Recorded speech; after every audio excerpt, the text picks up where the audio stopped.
Hello everyone, students. Today we solve English worksheet for 8th class, worksheet number 2. You have already done worksheet number 1, and now I tell you all entries. You have to write your name, class teacher name and date also, 14 September 2020. So let's start today's worksheet, and today's topic is poem The Ant and the cricket. You have already read poem the ant and the cricket. इसके आप 2 stanza first worksheet में कर चुके हैं, and in second worksheet you will do stanza 3, 4 and 5th.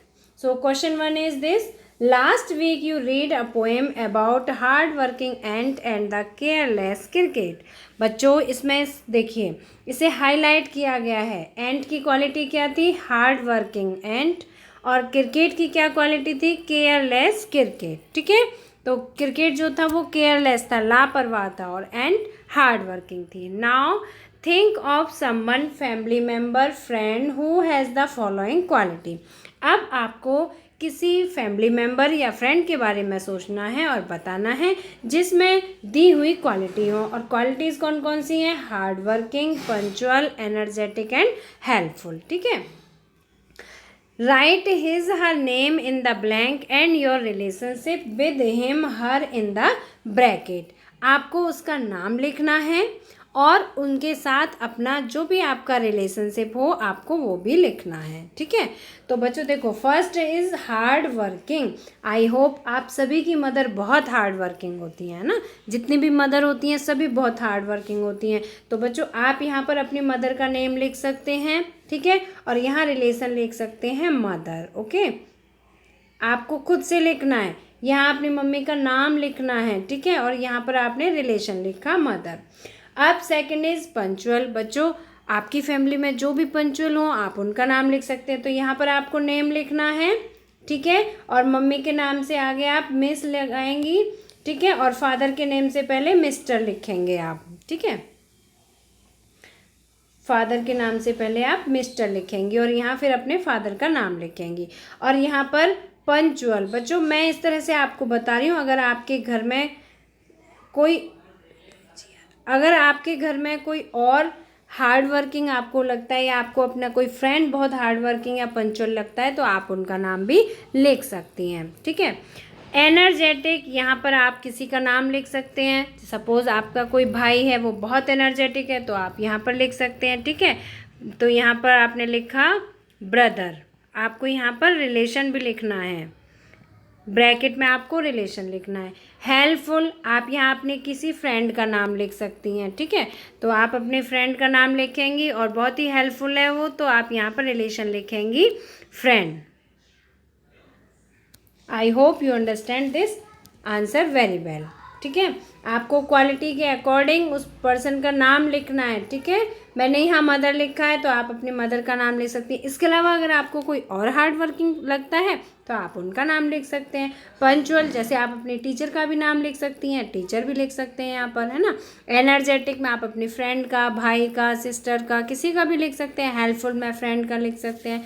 आपको जो comfortable लगे, जो आपको लगता है कि ये इस क्वालिटी के अकॉर्डिंग बंदा है, आप उसी का नाम यहाँ पर लिखेंगे और वही रिलेशन आप आगे शो करेंगे. ठीक है. चलो अब हम पढ़ते हैं poem. Now let's read the remaining poem. बच्चों रिमेनिंग का मतलब है बची हुई. हम इसके 2 स्टेंजा फर्स्ट वर्कशीट में पढ़ चुके हैं, तो इसके अब 3 स्टेंजा और हैं जो हम आज की वर्कशीट में पढ़ेंगे. Do you think the ant help the cricket. क्या तुम सोचते हो कि एंट ने क्रिकेट की हेल्प की थी? तो अब देखिए स्टेंजा थर्ड, ध्यान से सुनना है सभी बच्चों को. Says the ant to the cricket, I am your servant and friend, but we ants never borrow, we ants never lend. चींटी ने क्रिकेट से कहा, I am your servant and friend, मैं तुम्हारी नौकर हूँ, मैं तुम्हारी फ्रेंड हूँ. But we ants, लेकिन हम आंट्स कभी भी किसी को बोरो मीन्स होता है उधार देना. हम चींटियाँ कभी भी किसी को उधार नहीं देती हैं. नेवर लैंड, और कभी भी किसी से उधार नहीं लेती हैं. बट टेल मी, लेकिन मुझे बताओ dear cricket, did you lay nothing by when the weather was warm. जब वेदर वार्म था मीन्स जब वेदर बहुत अच्छा था, सुहावना था, गर्म था, तब तुमने कुछ भी नहीं किया. कोथ द क्रिकेट नॉट आई. कोथ मीन्स होता है बच्चों सैड, कहना. क्रिकेट ने कहा, झिंगुर ने कहा, नॉट आई, नहीं मैंने कुछ भी नहीं किया। Now come to stanza fourth. My heart was so light, मेरा हृदय इतना लाइट है, इतना सॉफ्ट है, that I sang day and night, कि मैं सारे दिन और सारी रात गाता रहा। ये किसने कहा बच्चों? क्रिकेट ने। ठीक है, क्रिकेट ने कहा। For all nature looked gay, you sang sir you say. अब ये एंट कह रही है कि सर आपने कहा कि जब बहुत अच्छा मौसम था, जब नेचर बहुत अच्छी सुहावनी थी, उस समय जब तुम सारे दिन गाते रहे। Go then says the ant and dance the winter away. चींटी कहती है, सेज द एंट, चींटी कहती है गो देन, तो जाओ, and dance the winter away, और पूरी सर्दियों में डांस करो। जब तुमने अच्छे मौसम में गाने गाए तो अब जाकर डांस करो। I hope you understand this stanza very well. Now come to stanza number 5th. Thus ending he hastily lifted the wicket. उसने अपने विकेट्स उठाए and out of the door turned the poor little cricket. And out of the door turned the poor little cricket. Fox called this a fable.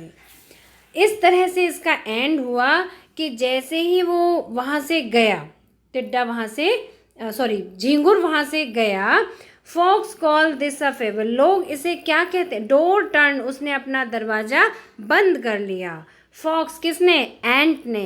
Cricket के जाते ही एंट ने अपना दरवाज़ा बंद कर लिया। Folks call this a fable, लोग इसे क्या कहते हैं? फेबल कहते हैं। फेबल मीन्स होता है बच्चों कहानी। ठीक है, लोग इसे कहानी कहते हैं। फेबल होती है जैसे लोगों के द्वारा कही हुई जो कहानियाँ होती हैं, इस तरह से। आई विल वारंट इट ट्रू, लेकिन मैं इसे बिल्कुल सच कहता हूँ। ठीक है, पोइट की यहाँ पर पोइट ने कहा है I will warrant it true, लेकिन मैं इसे बिल्कुल सच कहता हूँ। Some crickets have 4 legs and some have 2। कुछ क्रिकेट्स की 4 लेग होती हैं, जैसे आप इसमें देख सकते हैं पिक्चर में कि जो क्रिकेट होते हैं इनकी कितनी लेग होती हैं बच्चों? 4 लेग होती हैं ना झिंगुर की। बट सम हैव 2, और बच्चों ये जो 2 है ये सिंबल किसको कर रहा है? ह्यूमन बीइंग को। कुछ ऐसे भी लोग होते हैं जो बहुत लेजी होते हैं, केयरलेस होते हैं, तो वो भी क्रिकेट की तरह ही होते हैं। इसीलिए पोइट ने कहा है some crickets have 4 legs and some have 2। कुछ क्रिकेट्स की 4 लेग होती हैं और कुछ की 2 होती हैं। बच्चों, I hope you understand this poem very well. Now come to question number 2। Who said the following lines in the poem ant or cricket? Write your answer in blank below each bubble. आपको यहाँ पर bubbles दिखाई दे रहे हैं, ये इससे नीचे यहाँ पर आपको आंसर लिखना है। ठीक है, और क्या लिखना है? ये लाइन किसने कही है? तो देखिए, माई heart was so light that I sang day and night, मेरा हृदय इतना सॉफ्ट था कि मैं सारे दिन और रात गाता रहा। तो बच्चों ये लाइन किसने कही थी? क्रिकेट ने। तो आपको यहाँ पर लिखना है। ठीक है, आपको यहाँ पर क्रिकेट लिखना है। अब इसके बाद सेकंड पॉइंट है did you lay nothing by when the weather was warm? जब वेदर गर्म था तब तुमने क्या कुछ भी नहीं किया? तो ये लाइन किसने कही थी बच्चों? ये लाइन कही थी एंट ने। तो आपको यहाँ पर एंट फिल करना है। थर्ड पॉइंट है go then and dance the winter away, जाओ और जाकर डांस करो, पूरी सर्दियों में आप डांस करो। ये लाइन किसने कही थी बच्चों? अगेन एंट ने। ठीक है, I hope you understand all answers very well. Now come to question number 3rd। Third question है rearrange the following sentences to form the summary of the poem. बच्चों, आपको पोएम समझ आ गई होगी और अब इस पोएम की समरी मीन्स होता है सारांश। ठीक है, उस पोएम को संक्षिप्त रूप में लिखना। ठीक है, तो आपको क्या करना है? रीअरेंज द फॉलोइंग सेंटेंस, जो नीचे दिए हुए सेंटेंस हैं इनको आपको रीअरेंज करना है, सीक्वेंस में लगाना है। Right the correct sequence number in box against each sentences. और यहाँ पर आप बॉक्स देख सकते हैं, यहाँ पर आपको करेक्ट सीक्वेंस लिखनी है सेंटेंस की। The first sentence has been sequence to help you. और फर्स्ट सेंटेंस देखो यहाँ पर आपके लिए किया गया है, तो आपको इस तरह से नंबरिंग करना है, ठीक है। नंबर 1 यहाँ पर आप जो भी नंबर आएगा वो आपको यहाँ फिल करना है। तो मैं आपको ये समझाती हूँ। फर्स्ट पॉइंट है the cricket sang during the month of summer and spring. Cricket पूरी गर्मी और बसंत ऋतु, बच्चों समर मीन्स होती है गर्मी एंड स्प्रिंग मीन्स बसंत ऋतु, गर्मी और बसंत ऋतु के महीने में क्रिकेट गाता रहा। तो ये क्या है, ये फर्स्ट पॉइंट है, ठीक है, इसमें ऑलरेडी दिया हुआ है, ये फर्स्ट पॉइंट है। अब सेकंड पॉइंट देखिए, the ant refuse to help him and send him away. अब बच्चों इसके बाद मैं आपको करेक्ट सीक्वेंस बता देती हूँ। करेक्ट सीक्वेंस है थर्ड, ठीक है, ये है in the winter season he was starving and thus he went to the ant. Winter season में, सर्दियों के मौसम में, he was starving, starving means होता है भूखे रहना, भूखमरी के कगार पे आ जाना। ही was starving and thus he went to the ant, वो भूख से बहुत परेशान था और फिर वो चींटी के पास गया। तो ये कौन सा पॉइंट है बच्चों, सेकंड है, ठीक है। तो आपको यहाँ सेकंड फिल करना है। इसके बाद है he requested the ant to lend him some food and shelter. उसने कुछ फूड भोजन के लिए और शेल्टर के लिए उससे उधार मांगा, मीन्स उससे कुछ खाना उधार मांगा। तो बच्चों ये होगा आपका थर्ड पॉइंट, ठीक है, ये आपका थर्ड पॉइंट होगा। इसके बाद नेक्स्ट पॉइंट होगा the ant asked the cricket if he had store food for the winter. फिर उसके बाद चींटी उससे पूछती है कि क्या तुमने विंटर के लिए कुछ फूड स्टोर किया। तो ये पॉइंट होगा आपका फोर्थ, यहाँ आपको लिखना है फोर्थ, इस बॉक्स के अंदर लिखना है आपको। इसके बाद नेक्स्ट है द क्रिकेट रिप्लाइड। जब एंट ने पूछा तो क्रिकेट रिप्लाई करता है the cricket replied that he enjoyed the summer and did not store any food. Cricket ने उत्तर दिया कि उसने गर्मियों में बहुत एंजॉय किया और उसने कोई भी फूड स्टोर नहीं किया। तो ये पॉइंट होगा आपका फिफ्थ, ठीक है, आपको यहाँ पे लिखना है फिफ्थ, ये आपका फिफ्थ है। इसके बाद लास्ट सेंटेंस होगा the ant refuse to help him and sent him away. चींटी ने उसे रिफ्यूज किया, मना कर दिया कुछ भी देने से, एंड सेंट हिम अवे, और उसे वहाँ से भेज दिया। तो इसका करेक्ट ऑप्शन ये सेकंड होगा, sixth point. I hope you understand whole sequence of all these sentences.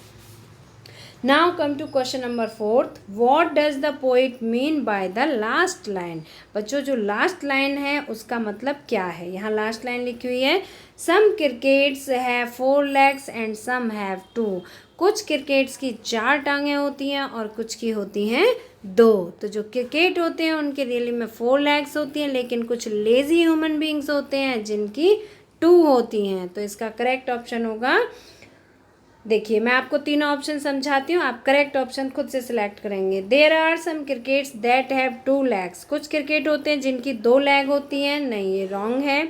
Insects like the cricket have 4 legs। ऐसे इंसेक्ट जो क्रिकेट जैसे होते हैं उनकी 4 legs होती हैं, ये भी रॉन्ग है। तो इसका जो करेक्ट ऑप्शन है वो है C. Some people are like the cricket. कुछ लोग क्रिकेट जैसे होते हैं, झींगुर जैसे होते हैं। दे आर लेजी, वो लेज़ी होते हैं। And do not care about the future, और अपने फ्यूचर की कोई भी केयर नहीं करते हैं। तो वो कैसे होते हैं, सम हैव 2, वो 2 टांग वाले क्रिकेट होते हैं। आई hope you understand this worksheet very well. बच्चों अगर आपको पसंद आई है तो लाइक ज़रूर करना, अपने फ्रेंड्स के साथ शेयर करना, और अगर अभी तक आपने सब्सक्राइब नहीं किया हमारे चैनल को तो सब्सक्राइब जरूर करना। और हाँ, एक बात का ध्यान रखना, सिर्फ और सिर्फ एक ही बार आपको सब्सक्राइब करना है, बार बार सब्सक्राइब नहीं करना है। और बेल आइकन को भी टच करना जिससे आपके पास नोटिफिकेशन आते रहें, कब वीडियो अपलोड किया है आपको इन्फॉर्मेशन मिलती रहे। तो बच्चों मिलते हैं फिर इसी तरह की नेक्स्ट एजुकेशनल वीडियो में। Till then bye bye, good luck to all of you.